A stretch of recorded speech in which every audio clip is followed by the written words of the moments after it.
Everyone, welcome to morning tutorials. कैसे हो आप सब?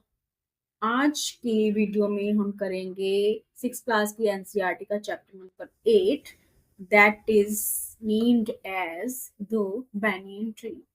बैनियन ट्री क्या होता है? बैनियन ट्री बरगद का पेड़। 1 मिनट। हाँ जी, तो चैप्टर का नेम है बैनियन ट्री, जो कि गांव में आम ही देखने को मिलता है। बड़ा फेमस, बड़ा सा पेड़ होता है, बड़ी बड़ी शाखाएं होती हैं इसकी। तो इसके जो राइटर हैं हमारे, वो हैं famous Ruskin bond. Ruskin bond के द्वारा ये लिखा गया है ये चैप्टर। जो रस्किन बॉन्ड है, ये हमारे इंडियन ही ऑथर हैं। इनका जो बर्थ प्लेस है वो इंडिया में है, कसौली में। ये फेमस है वाइड रेंज ऑफ वर्क्स। इन्होंने बहुत सारे नॉवेल, शॉर्ट स्टोरीज, ऐसे, पोइम्स लिखी हैं। तो उनमें ये मतलब कि मोस्टली ह्यूमन रिलेशनशिप के बारे में लिखते हैं, नेचर को दिखाते हैं, बहुत सारी इमेजरी यूज करते हैं और ह्यूमर का भी यूज होता है। मोस्ट उसके अलावा जो हमारे रस्किन बॉन्ड हैं, he is also famous for the children's as a children's writer। के जो रश्किन बॉन्ड है, ये एज अ चिल्ड्रन राइटर भी फेमस है, क्योंकि इन्होंने बच्चों के लिए भी बहुत सारी बुक्स लिखी है। तो जो आज का हमारा चैप्टर है, ये भी कुछ बच्चों के लिए ही लिखा गया है। आप कह सकते हो कि बच्चों की स्टोरी है, इसमें भी डिस्क्राइब की गई। तो जो आज के चैप्टर में हमारी जो जिस कहानी को मैं डिस्क्राइब करूंगी, ये है the fight of cobra and the mongoose. Mongoose आपको पता है, मोस्ट ऑफ यू देखा भी होगा बहुत से लोगों ने, जिसको नेवला बोलते हैं। ठीक है, नेवला जो होता है, ये वैसे तो साइज में छोटा होता है, लेकिन इसमें इतना जहर भी नहीं होता सांप के जितना। लेकिन ये फिर भी अपनी जो चुस्ती फुर्ती होती है ना, इसकी जो स्पीड होती है, उसकी वजह से ये स्नेक पे हैवी हो जाता है। तो आमतौर पे जो होते हैं, सपेरे होते हैं ना, स्नेक चार्मर्स होते हैं, वो सिटीज में, पहले गांव में आमतौर पे लेके आते होते थे और नेवले और सांप की फाइट कराते होते थे। आप में से भी बहुत सारे ने देखी होगी स्नेक की और मोनगूस की जो नेवले की फाइट है। तो चलिए देखते हैं क्या है हमारे इस चैप्टर में। यहाँ पे तो जर्नल ओवरव्यू दिया हुआ है कि कोबरा और मूनगूस की फाइट है, जो क्लासिकल ड्रामा है, वो चलता ही आ रहा है, लाइक दैट। उसको पढ़ने की जरूरत नहीं है। देखिए, ये होता है नेवला। पिक्चर में आप देख सकते हो नेवला फाइट हो रही है। इसके बारे में नहीं पढ़ेंगे क्योंकि ये इसमें क्वेश्चन नहीं आएंगे। तो चलते हैं हमारे चैप्टर की तरफ। देखो, चैप्टर शुरू होता है एक ओवरव्यू से, इंट्रोडक्शन से ऊपर। You must have seen a banyan tree, कि तुम लोगों ने बरगद का पेड़ तो देखा ही होगा। This is a story about what the author saw. अब ऑथर मतलब रस्किन बॉन्ड ने खुद जो देखा, उसके बारे में हमें कहानी बता रही। तो हम कह सकते हैं कि ये रस्किन बॉन्ड का अपना एक लाइफ का एक्सपीरियंस है, जिसमें वो अपना लाइफ एक्सपीरियंस हमसे शेयर कर रहे हैं। जब वो as a young boy when he was sitting in an old banyan tree in his grandfather's house, के जब वो बच्चे थे और वो अपने ग्रैंडफादर के हाउस में ओल्ड banyan ट्री के नीचे बैठे हुए हैं, वहां पे उन्होंने जो देखा उस सीन को यहाँ पे डिस्क्राइब किया जा। So let's begin with the chapter. Chapter is divided into different parts. तो पार्ट 1 में है, क्या कह रहे हैं वो? Thou the house and grounds belong to my grandparents। कहते हैं कि चाहे ही ये जो घर है, ये जो मैदान है, ये मेरे ग्रैंड पेरेंट्स के हैं, मतलब मेरे दादा दादी के हैं। द मैग्निफिशेंट, शानदार, बिग, ह्यूज, कि जे जो मैग्निफिशेंट ओल्ड बेनियन ट्री है ना, बरगद का पेड़ है, वॉज माइन, ये अब मेरा था, मतलब उस पर अब मेरा अधिकार था। चीफली, मेनली, चीफली मतलब मेनली, क्योंकि because grandfather at 65 could no longer climb, मेरे जो ग्रैंडफादर थे वो अब हो गए हैं 65 ईयर ओल्ड, 65 साल के हो चुके हैं, और अब वो पेड़ पे चढ़ नहीं सकते। तो जो ये पेड़ है बरगद का, वो पूरे का पूरा अब मेरा है, इस पे मेरा हक हो गया। अब वो यहाँ पे डिस्क्राइब कर रहे हैं बरगद के पेड़ को, क्या कह रहे हैं, इट्स स्प्रेडिंग, स्प्रेडिंग मतलब फैला हुआ, इट्स स्प्रेडिंग ब्रांचेस, इसकी जो शाखाएं हैं वो फैली हुई हैं, विच हंग टू द ग्राउंड, हंग मतलब लटकना, जैसे ये पेड़ है, मेरी ड्राइंग अच्छी नहीं है, आप मैनेज कर लो यहाँ पे, मतलब ये बरगद का पेड़ है, तो जो बरगद का पेड़ होता है ना, काफी ह्यूज होता है, बड़ा साइज में बहुत बड़ा होता है, इसकी जड़ें बहुत डीप होती हैं, बहुत ज्यादा डीप होती हैं। यहाँ पे थोड़ा सा इसको और फैला देते हैं, ये बन गया बरगद का पेड़। तो इसकी जो ये होते हैं ना, ये ऐसे नीचे को इसकी आई होती है शाखाएं, टहनियां, इसकी जड़ें कह सकते हो आप, टहनियों में से जड़ें से निकल के आई होती, देखो क्या बन गया, फॉरगेट इट। तो इसकी जो ब्रांचेस हैं वो ग्राउंड तक, मैदान तक, जमीन तक नीचे लग रही हैं, एंड टुक रूट अगेन, इनमें से फिर से जड़ें निकल रही हैं, दोबारा से जड़ें बनी, क्योंकि जमीन को टच कर रही है, मिट्टी में टच करके फिर से जड़ें बन रही हैं, यहाँ से फिर से ऊपर हो जाएगा, forming a number of twisting passages, twisting, twist क्या होता है, मोड़, तो मोड़दार पैसेजेस बन रहे हैं, give me an endless pleasure, तो इसको देख के, पेड़ को देखकर मुझे बहुत ही खुशी मिलती, एंडलेस प्लेजर, एंडलेस प्लेजर को आप हाइपरबोले की एग्जांपल बोल सकते हो, कि ऐसी खुशी जिसका कि कोई एंड ही नहीं है, यहाँ पे बहुत एग्रीगेट करके बोल दिया, एंडलेस, कि जिसकी कोई अंत ही नहीं है ना, तो इसको हम हाइपरबोले की एग्जांपल बोल सकते हैं। तो अब आगे क्या हुआ, among them were squirrel and snails and butterflies, वो कहता है कि वहां पे जो जो चीजें मुझे दिखी, जिनको देखकर मुझे खुशी हुई, उनमें सबसे पहले तो थी स्क्विरल्स, गिलहरियां, फिर थे स्नेल, स्नेल जिसको, स्नेल को कैसे डिस्क्राइब करूँ, स्नेल शायद इसको हिंदी में घोगा कुछ बोलते हैं, घोगा टाइप कुछ, स्नेल ऐसे होता है, इसके हेड पे ऐसे ऐसे राउंड राउंड सा कुछ होता है बना, स्किन टाइप, पीछे से ऐसे होता है। Squirrels and snails and butterflies, के वहां पे मुझे स्नेल्स देखने को मिल रही हैं, गिलहरियां देखने को मिल रही हैं, और बहुत सारी बटरफ्लाइज दिखने को दिख रही हैं। The tree was older than, फिर से यहाँ पे एक्स एग्रीगेशन हो रहा है, the tree was older than the house, older than the grandfather, as old as Dehradun itself. वो कहते हैं कि जो बरगद का पेड़ है ना, वो तो इस घर से भी बहुत पुराना है। अरे घर से तो क्या, ये तो दादाजी से भी पुराना है, अरे ये तो देहरादून से भी ज्यादा पुराना है, मतलब अपनी बात को बहुत ही यहाँ पे बढ़ा बढ़ा चढ़ा के वो बता रहे हैं। I could hide my self in its branches, फिर वो कहते हैं कि मैं खुद को इसकी ब्रांचेस के पीछे छिपा सकता हूँ, बिहाइंड थिक ग्रीन लीव्स, क्योंकि पेड़ के जो घने से पत्ते होते हैं, इसके पत्ते बड़े बड़े भी होते हैं और काफी ज्यादा भी होते हैं, तो कह रहे हैं मैं इनके पीछे छिप भी सकता हूँ, and spy on the world below, hide होके सी करना, उसको स्पाई कहते हैं।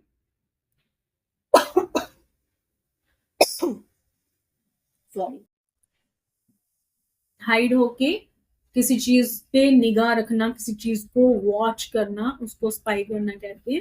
वो कह रहे हैं यहाँ पे कि मैं पेड़ के पत्तों के बीच में, शाखाओं के बीच में छिप कर जो नीचे जो भी हो रहा है उसको, देखो वॉच सीक्रेटली, मतलब छिप के वहां से देखता हूँ कि नीचे क्या हो रहा है। My first friend was small grey squirrel, अब वो बताते कि मेरा जो फर्स्ट फ्रेंड था वो कौन थी, स्मॉल ग्रे स्क्विरल। अब जो आप लोग AWES मतलब के आर्मी स्कूल्स की तैयारी अगर कर रहे हो, तो उसमें ये क्वेश्चन आ सकता है कि who was the first friend of Rashmi, यहाँ पे आंसर आएगा स्मॉल ग्रे स्क्विरल। जैसे जो जो मैं वर्ड्स को हाईलाइट कर रही हूँ उसको आप अगर किसी भी एग्जाम की प्रिपरेशन कर रहे हो तो उनको अच्छे से माइंड में रखना, क्योंकि यहाँ से क्वेश्चन बन जाते हैं। बाकी जो 6 क्लास के हैं उनको तो जनरल ओवरव्यू लेना है। तो आ जाइए। आर्किंग, आर्क क्या होता है? ऐसे आंख बना के बैठना, झुक के बैठना। Arching is back and sniffing, sniff सूंघना होता है, sniffing into the air. Sniff मतलब टू ब्रीथ कर, टू ब्रीथ,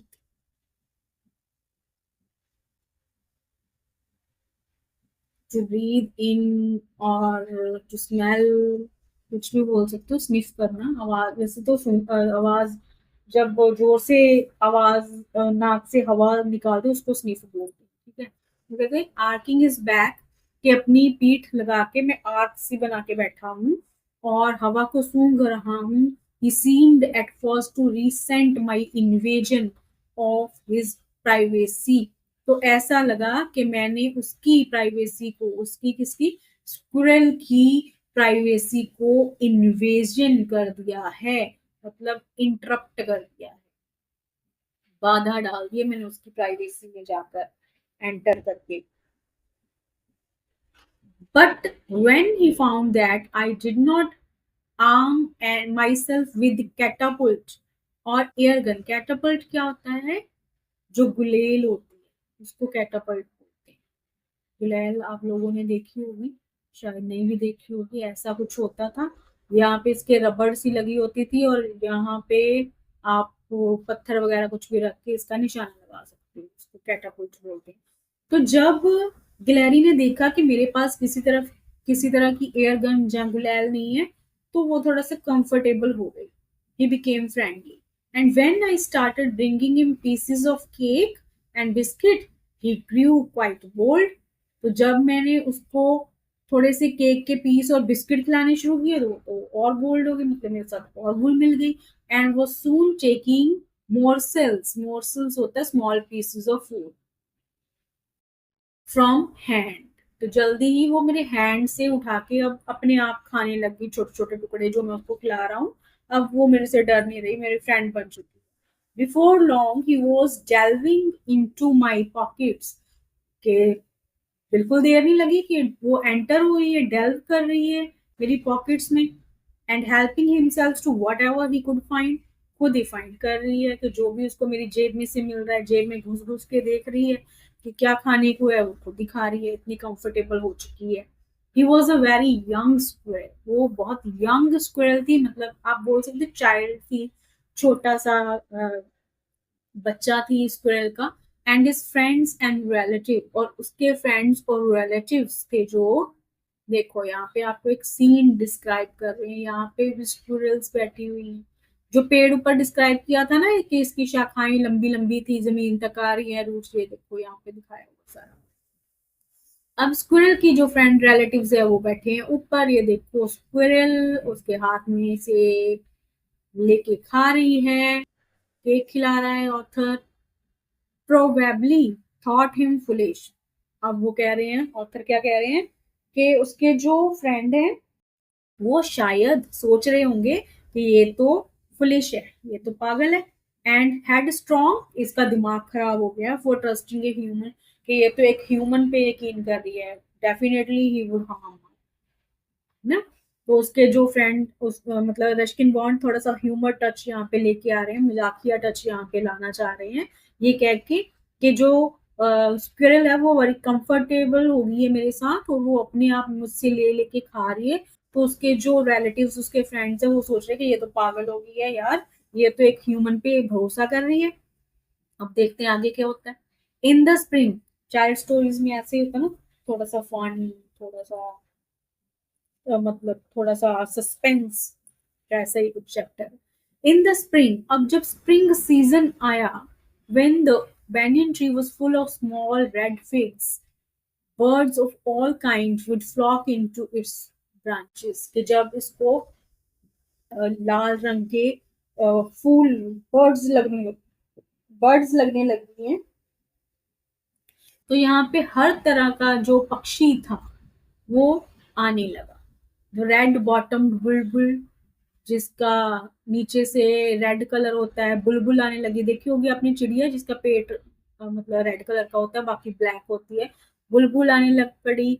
चेयरफुल, जो कि बहुत हैप्पी रहती थी, एंड ग्रीडी, उसके साथ साथ वो थोड़ी सी लालची भी थी।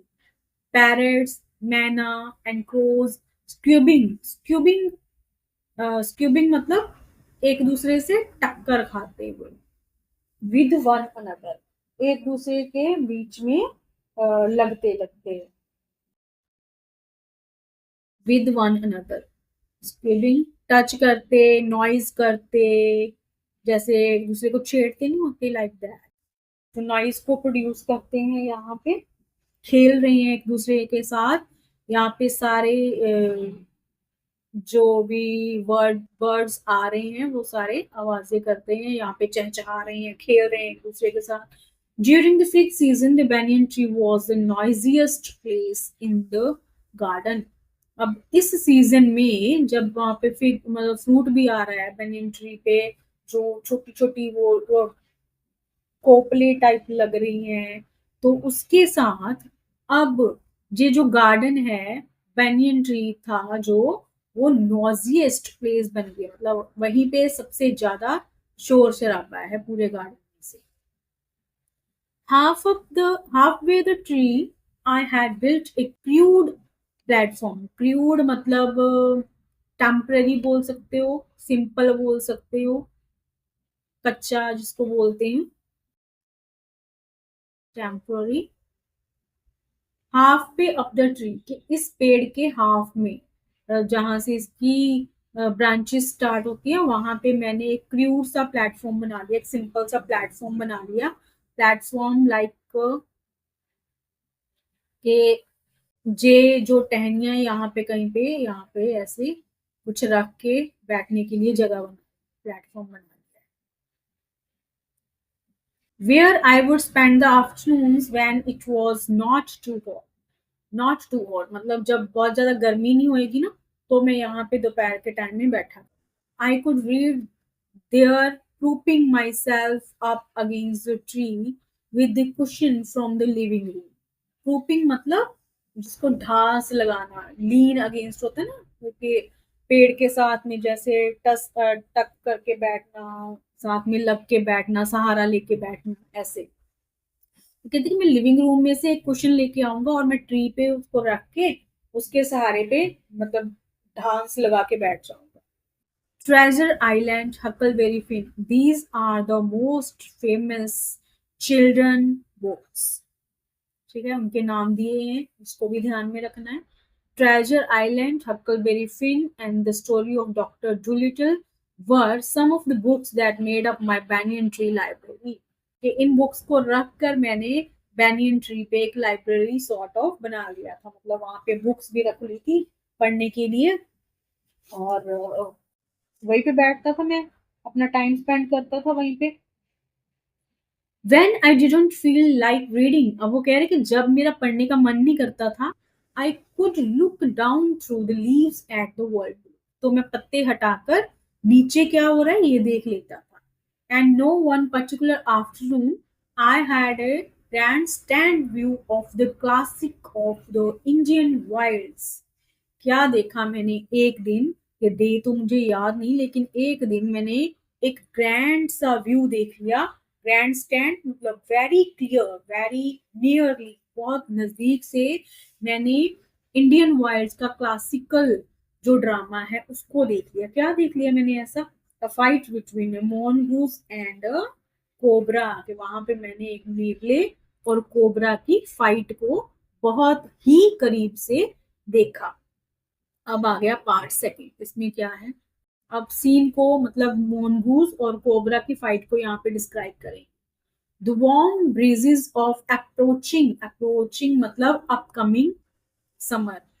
अब वहां पे स्प्रिंग सीजन चल रहा था, स्प्रिंग के बाद समर आएगा, तो उसकी जो गर्म हवाएं हैं वो आ रही है, मतलब गर्मियां शुरू हो गई हैं। Had sent everyone including the gardener into the house. उसकी वजह से सभी घरों के अंदर छिप गए हैं, यहाँ तक के माली भी। आई वॉज फीलिंग ड्राउजिंग मतलब स्लीपी, स्लीपी फील करना, कि मैं भी मतलब थोड़ा सा स्लीपी फील कर रहा था. Wondering if I should go to the pond, और मैं सोच रहा था कि मैं तालाब पे जाऊं and have a swim with Ramu and the buffaloes. Ramu और उसकी जो भैंसे हैं, जब वो घुमाने लेके जाता है तो उसके साथ मैं भी पॉन्ड में चला जाऊं और वहां पे स्विम करके आऊं, थोड़ा सा रिफ्रेश होके आऊं. When I saw a huge black cobra gliding out of a clump of the cactus. Gliding मतलब मूविंग, बड़ी स्लोली स्लोली, जैसे वो टेढ़ा मेढ़ा होके साफ बाहर आ रहा होता है, तो वो मैंने देखा. क्लम्प ऑफ कैक्टस, कैक्टस के अगर आपने पौधे को देखा होगा तो आपने देखा होगा कि जो कैक्टस के होते हैं प्लांट्स, वो ऐसे छोटे छोटे झुंड में से होते हैं, उसको क्लम्प बोल देते हो, और गुच्छे में जो होते हैं. ठीक है, तो मैंने कैक्टस के क्लम्प में से एक स्नेक को बाहर आते हुए देखा. Eight the same time a mongoose emerged मतलब सामने आ जाना, पैदा हो जाना, पैदा होना, निकलना. Came out from the bushes and the went straight for the cobra. तभी मैंने देखा एक नेवला भी वहां से निकला झाड़ियों में से और सीधा वो टूट पड़ा कोबरे पे. In a clearing beneath the banyan tree in bright sunshine, they came face to face. अब बैनियन ट्री के नीचे इन द ब्राइट सनशाइन, अच्छी खासी धूप निकली हुई है, दोनों एक दूसरे के सामने आए, दोनों फेस टू फेस हो गए, मतलब कि अब दोनों की फाइट शुरू होने वाली. The cobra knew only too well that the grey mongoose 3 feet long, देखो 3 फीट लंबा है जो mongoose है, नेवला, मतलब काफी बड़े साइज का है. Was a sport fighter, clever and aggressive. अब जो कोबरा है वो जानता है कि जो 3 फीट का मोनगूज है, नेवला है, ये बहुत अच्छा फाइटर है, लड़ाई बहुत अच्छी कर लेगा मेरे साथ, बहुत ही क्लेवर भी है और बहुत ज्यादा अग्रेसिव भी, एंग्री भी रहता है, बहुत गुस्सैल भी है. बट द कोबरा टू, लेकिन जो कोबरा है उसके बारे में फेमस है, वो सबसे शक्तिशाली होता है, वो सबसे स्ट्रांग होता है. Was a skilful and experienced fighter, लेकिन वो भी बहुत ही निपुण और एक एक्सपीरियंस्ड फाइटर था. He could move swiftly, swiftly मतलब तेजी के साथ, वो फटाफट से मूव कर सकता है. And strike with the speed of light, के स्ट्राइक मतलब हमला करना, कि जब वो हमला करता है तो वो लाइट की स्पीड के साथ करता है, मतलब कि बहुत ही तेजी से डसने को आता है. And the sacs behind his long sharp fangs were full of deadly poison. Sac थैले को बोलते हैं वैसे, यहाँ पे शेप लाइक के बैग बोल सकते हो, कि उसके गले में जो होते हैं जहर वाली थैलियां होती हैं. Behind is long sharp fangs, fangs मतलब टीथ, जो बड़े बड़े टीथ होते हैं स्नेक के, दो बड़े बाहर को दिखते होते हैं, उसको फैंग्स बोलते हैं. कि उसके जो बड़े बड़े लंबे लंबे टीथ हैं, उनके पीछे जो थैलियां हैं, were full of deadly poison, उनमें डेडली पॉइजन भरा हुआ है. It was to be battle of champion. तो ऑथर सोच रहा है, अरे भाई ये तो चैंपियंस की बैटल होने वाली है यहाँ पे, अब तो बहुत मजा आने वाला है. हिसिंग डिफाइंस, हिस करना क्या होता है, हिस है स्नेक की जो फुंकार मारता है, स्नेक की आवाज कह सकते हो. हिस यहाँ पे डिस्क्राइब करने के लिए वॉइस साउंड का यूज किया, तो उसको आप ओनोमोटॉपिक साउंड बोल सकते हो. Onomatopoeia, onomatopoeic word. ठीक है. हिसिंग डिफाइंस, डिफाइंस मतलब बदला लेना, रिबेल, रिबेल करना. हिज फोक्ड टंग, फोक्ड जैसा फोक आप देखते हो, तो यहाँ पे जो देखा होगा कि स्नेक होता है, उसकी जो टंग होती है वो ऐसे आगे से 2 पार्ट्स में डिवाइड होती है, तो उसकी बात कर रहे हैं. हिज फोक्ड टंग डार्टिंग, मूव करना, फटाफट से मूव क्विकली, वो फड़फड़ा टाइप रही है, इन एंड आउट. देखा होगा ना स्नेक कैसे फटाफट से अपनी टंग को अंदर बाहर ऐसे हिलाता होता है, जैसे लगता है अंदर बाहर करता है ना, ऐसे. तो उस सीन को डिस्क्राइब किया यहाँ पे. The cobra raised 3 of his 6 feet of the ground. अब जो कोबरा था वो मतलब पहले जितना था 6 फीट तक ग्राउंड से ऊंचा उठ गया, उसका साइज इतना बड़ा है। कोबरा को आपने देखा होगा, वो काफी ऊंचा उठ जाता है, सबसे डेंजरस स्नेक जो कोबरा को कहा जाता है। And spread is broad speckled hood. Hood मतलब जो उसका फन होता है स्नेक। स्नेक कैसे बना, ऐसा ऐसा कुछ ले लो, ये उसने अपना जो फन है फैला दिया है। Spread his broad speckled hood, the mongoose bushed his tail। तो यहाँ पे जो mongoose है उसने भी अपनी टेल को थोड़ा सा कर्वी कर लिया है, कर्वी टाइप कर लिया है। The long hair on his spine stood up. जो ऊपर का पार्ट होता है नेवला का, जो कह सकते हो कि पीठ के ऊपर का जो रीढ़ की हड्डी वाला पार्ट है, वहां पे उसके जो बड़े बड़े बाल हैं वो खड़े हो रहे हैं, मतलब गुस्से में आ गया अब नेवला। दाउ द कॉम्बेंट्स, कॉम्पोनेंट मतलब कॉम्पोनेंट, क्या कह सकते हो इसको, कंपेनियन तो नहीं कह सकते, कॉम्पोनेंट्स मतलब दो फाइटर्स कह सकते हो, पार्टिसिपेंट्स कह सकते हो, पार्टिसिपेंट्स के दोनों जो कॉम्बेटेंट्स हैं were unaware of my presence in the tree. इन दोनों को नहीं पता कि मैं ट्री के ऊपर में बैठा हुआ, वो अपनी बात कर रहे हैं कि मैं वहां पे चिपके बैठा हूँ। इन दोनों को नहीं पता, वो अपना मस्त है फाइट करने में। They were soon made aware of the arrival of the two other spectators. Spectator वहां पे जो देखने के लिए आते हैं, तो जल्दी ही वो अवेयर हुए दो स्पेक्टेटर्स के आने से। स्पेक्टेटर्स दार्शनिक जिसको बोलते हैं, to come to watch, came to watch लिख लो आप। किसी भी चीज को जो देखने के लिए आते हैं उनको स्पेक्टेटर्स बोल देते हैं। तो जैसे कि दो स्पेक्टेटर वहां पे आए तो वो थोड़ा सा अवेयर हो गए। इन स्पेक्टेटर्स में क्या था, वन वाज ए मैना and the other was a jungle crow. एक मैना थी और दूसरा था जंगल का कौवा। They had seen these preparations for the battle. अब वो दोनों भी देखते यहाँ पे तो भाई लड़ाई शुरू होने वाली है। And had settled on the cactus to watch the outcome. Outcome मतलब रिजल्ट देखने के लिए वो वहां पे पास जो कैक्टस का पौधा था उस पे आके बैठ गए। कौन कौन, कौवा और मैना। Had they been content only to watch, क्या वो सिर्फ देख के ही संतुष्ट हो जाएंगे। All would have been well with both of them, क्या वहां पे उनकी फाइट हो रही है और वो बिल्कुल पास में बैठे हुए, क्या उनके साथ सही होगा, वो ठीक रहेंगे। जहाँ वो स्नेक और मोनगूज है उनको भी मार मूर देंगे। देखते हैं यहाँ पे फिर से देखो एक सीन डिस्क्राइब किया हुआ है। ये दिखाए हैं राइटर जो बैठे हैं पेड़ के ऊपर। लाइब्रेरी की बात की थी तो ये लाइब्रेरी है। पिलो के साथ ढांस लगाने की बात की थी, ये पिलो रखा है, तो इधर ढांस लगा के बैठे होंगे। और नीचे वो देख रहे हैं, ये कोबरा है, ये नेवला है, ये कौवा है और मैना है, कैक्टस का पौधा है। पूरा सीन आपको यहाँ पे डिस्क्राइब करके बताया गया है। और आई होप कि आपको अच्छे से समझ आ रहा है कि क्या चल रहा है यहाँ पे सारा। अब देखते हैं आगे क्या होता है। The cobra stood up on the defensive. Defensive defence करना खुद को, टू प्रोटेक्ट कह सकते हो, खुद को बचाना। अब अपने डिफेंस में जो कोबरा है वो खड़ा है। स्वेइंग, स्वे करना मतलब फहराना, हिलाना, स्वे करना, मूव करना।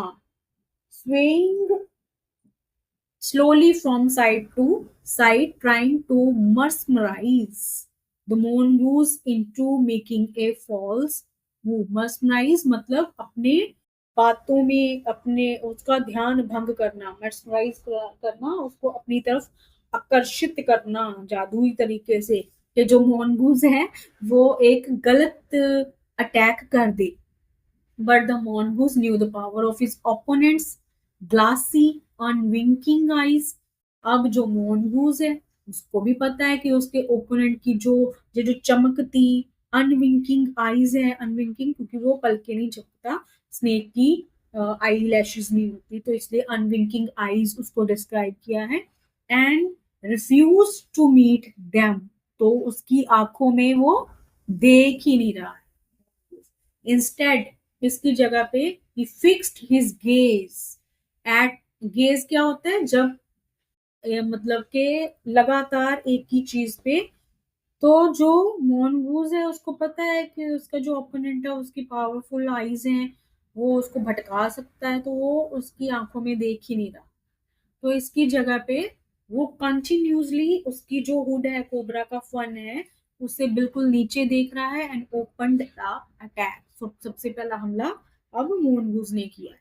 Moving forward quickly until he was just within the cobra's reach, the mongoose made a pretended to show off, pretended move to one side. तो फटाफट से जैसे अभी कोबरा ने अटैक किया, तो अटैक करते सारी वो कोबरा की पहुंच से काफी दूर भाग गया। इमीडिएटली द कोबरा स्ट्रक, उसी मतलब उसी क्षण जो कोबरा था वो बेचारा फंस गया। His great hood came down so swiftly. अब जो मतलब कि मोनगूस था यहाँ पे उसको उकसा रहा है अटैक करने के लिए। तो जब कोबरा, उसको पता था कि जो सांप है उस पर अटैक करेगा, तो उसको छेड़ता है पहले, ठीक है, उसने शुरुआत की लड़ाई की। तो जैसे ही अब जो कोबरा है वो डसने लगा उसको, तो वो जो मोनगूस था फटाफट वहां से भाग गया। आई होप आपको सीन अच्छे से समझ आ रहा है कि मैं क्या डिस्क्राइब करना चाहती हूँ। तो अब स्नेक जब एक बार में डसने के लिए तैयार हो ही गया, तो जब मोनगूज उसके, क्या कह सकते हो, उसके निशाने से साइड पे चला गया, तो उसका जो फन था एकदम से आके जमीन पे टकरा गया। The cobra struck, his great hood came down so swiftly, मतलब तेजी के साथ, फास्टली लिख सकते हो, स्विफ्टली। उसका जो हुड था इतनी तेजी से नीचे आया that I thought nothing could save the mongoose, कि मुझे तो लगा था कि मोनगूज को कोई बचा ही नहीं सकता, कि अब तो ये गया, इतनी तेजी से सांप ने अटैक किया था। But the little fellow jump neatly to one side, लेकिन लिटिल फेलो मतलब मूनगो, जो नेवला था, वो सफाई के साथ वहां से निकल गया, मतलब बच गया, क्योंकि वो बहुत एक्टिव होता है, जो नेवला होता है उसमें बहुत चुस्ती फुर्ती होती है। And darted in as swiftly as the cobra, biting the snake on the back. उधर से गया घूम के, फटाफट उसने जाके स्नेक की टेल के ऊपर, उसकी बैक के ऊपर बाइट कर दिया। एंड डार्टिंग, फिर से भाग रहा है, अब अगेन आउट ऑफ रीच, फिर से उसकी रीच से बहुत दूर चला गया। तो ऐसे करके जो नेवला होता है वो सांप को पहले थका देता है, जब सांप थक जाता है तो उसको पूरी तरह से, मतलब उस पे हावी हो जाता है, उसको खा जाता है, मार देता है उसको।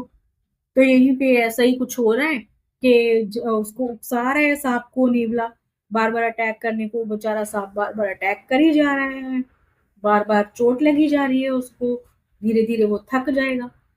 Eight the same moment that the cobra struck, the crow and the myna hurled, उड़ के आना, themselves at him। अब जो क्रो था और मैना थी, वो देख रहे हैं कि सांप पर जो नेवला वो हावी हो गया, वो भी मौके पे चौका मार देते हैं, वो भी आते हैं उसको तंग करने के लिए। Only to collide heavily in the midway. Collide mixup होना होता है वैसे तो, कोलाइड मतलब दोनों एक साथ मिलकर आते हैं उस पे हमला करने के लिए।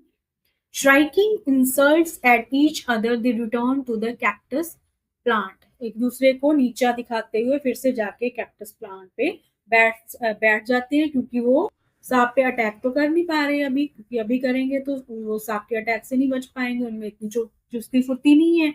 तो ऐसे ही ऊपर मंडराते मंडराते वो वापस आके कैक्टस प्लांट पे बैठ गए। A few drops of blood glistened, glisten मतलब shine, on the cobra's back.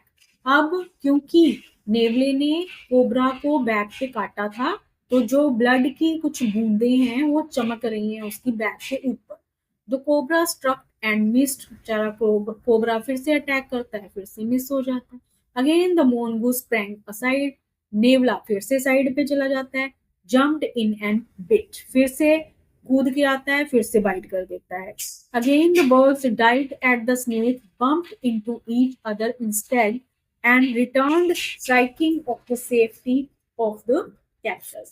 तो उसी टाइम पे जो बर्ड्स हैं वो भी आते हैं, स्नेक पे अटैक करते हैं, वही मौका मिल जाता है उनको भी, तो वो भी आते हैं, अटैक करते हैं, वापस से जाकर कैक्टस पे बैठ जाते हैं। श्राइकिंग, यहाँ पे फिर से ओनोमेटी, श्रीकिंग, तीखी आवाज जो निकालते हैं पक्षी, उसको श्रीक बोलते हैं। इसको आप बोल सकते हो श्रीक मतलब तीखी सी आवाज निकालना, क्या बोलोगे इसको, तीखी आवाज ही लिखो, शार्प सी टोन। तो वो श्रीकिंग करते हुए वहां पे कैक्टस के प्लांट पे बैठ जाए। The third round followed the same course as the first. तीसरी बार भी ऐसा ही हुआ कि कोबरा ने अटैक करना चाहा, नेवला साइड पे चला गया, कोबरा का फन फिर से नीचे लगा, but with one dramatic difference. लेकिन यहाँ पे एक ही डिफरेंस था। क्या डिफरेंस आया यहाँ पे? द क्रो एंड द मैना स्टिल डिटरमाइंड। डिटरमाइंड होता है पक्का प्लान कर ले, पक्का इरादा कर ले, to take part in the proceedings. अब जो मैना और जो क्रो है वो भी पक्का इरादा यहाँ पे करके बैठे हैं, मतलब कि पूरा सोच के बैठे कि अब हमने भी इसमें प्रोसीडिंग्स में जो हो रहा है काम, अटैक में पार्टिसिपेट करना ही करना। डाइव एट द कोबरा, वो भी उस पे बेचारे पे कोबरा पे जाके हावी हो जाते हैं, but this time they missed each other as well as a mark. As a mark, snake की बात की है, तो अपने मार्क को तो मिस करते ही हैं, उसके साथ ही साथ एक दूसरे पे अटैक करना भी मिस कर देते हैं। द मैना फ्लू ऑन, जो मैना है वो ऊपर उड़ जाती है, एंड रीच्ड इट्स पर्च, मतलब सेफ्टी प्लेस, पर्च जो छोटा सा बैठने की जगह बनाई होती है, वहां पे पहुंच जाती है। But the pro tried to pull up in midair and turn back. Pro फिर से ऊपर उड़ता है और वापस आता है, turn back. In the second that it took the bird to do this, जैसे ही, मतलब एक ही पल लगा, एक ही सेकंड लगा, जैसे ही बर्ड अटैक करना चाहता है उस पे, the cobra whipped his head back. तो कोबरा ने अपना सर, फन अपना जो घुमाया, and struck with great force, बड़ी ही ताकत के साथ स्ट्रक किया, अटैक किया, हिज स्नाउट, स्नाउट ये देखो, नोज एंड माउथ, स्नाउट जो उसका नाक का एरिया है वो, थर्डिंग, थर्ड यहाँ पे फिर से ओनोमोटोपिक है, टन की आवाज आनी, उसको थर्ड बोलते हैं, ओनोमोटोपिक वर्ड है यहाँ पे, against the crows body.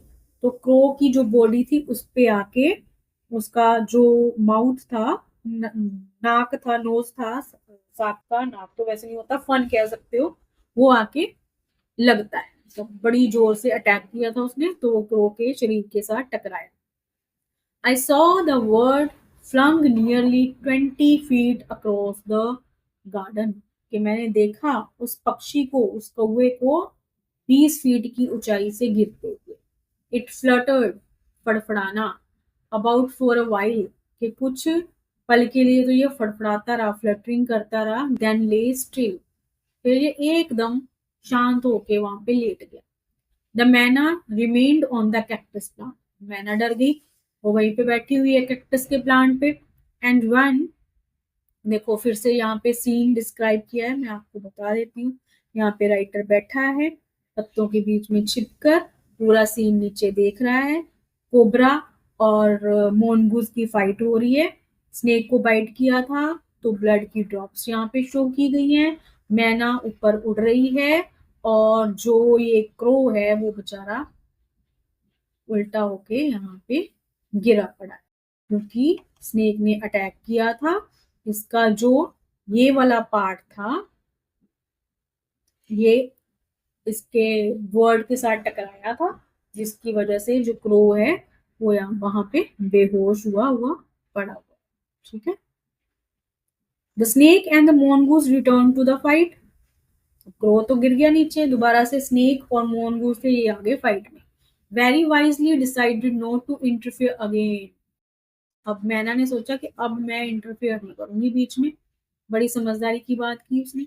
The cobra was weakening, अब कोबरा वीक हो रहा है क्योंकि वो थक गया है अटैक कर करके, और मोनगूज ने उसको काट भी लिया है। And the mongoose walking fearlessly up to it, अब मॉनगूज निडर हुए घूम रहा है वहां पे, बोल रहा है ये तो थक रहा है, अब तो मैं जीत ही जाऊंगा ना। Raised himself on his short legs and with a lightning snap had a big snake by the snout. अब यहाँ पे वो अपनी छोटी छोटी टांगों पे खड़ा हो गया और उसने लाइटनिंग स्नैप वही तेजी के साथ अटैक किया स्नेक के स्नाउट पर, मतलब आगे वाले फन वाले एरिया पे। द कोबरा विथ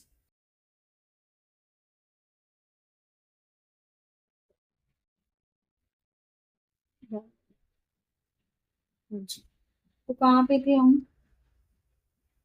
जो मोनगूज था वो खड़ा हो गया अपनी छोटी छोटी टांगों के ऊपर और अटैक करता है कोबरा के स्नाउट के ऊपर। लाइटनिंग स्नैप मतलब तेजी के साथ, quickly, fastly. The cobra wreath, यहाँ पे रिथ का मतलब हो जाएगा शिवर करना, कांप रहा है डर के मारे। And lashed about in a frightening manner, डरा हुआ है।